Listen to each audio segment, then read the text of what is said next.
గోదావరి పుష్కరాలు 2027 జూన్ 26 నుంచి ప్రారంభమవుతాయి. ఉమ్మడి తూర్పుగోదావరి జిల్లాలోని అన్నవరం దేవస్థానంలో ఈరోజు కొన్ని కార్యక్రమాలని ప్రారంభించి ఒకటి ప్రారంభం ఒకటి శంకుస్థాపన చేయడం జరిగింది.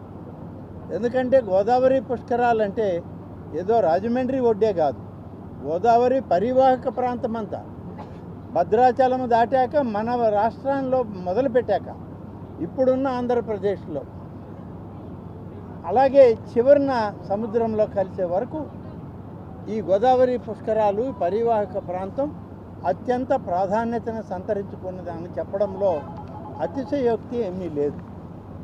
ఇవాళ మనం రాజమండ్రి ఈ యొక్క నగరంలో దాదాపు 9,55,00,000 రూపాయలతో 6 పనులకి శ్రీకారం చుట్టాం, శంకుస్థాపన చేయడం జరిగింది.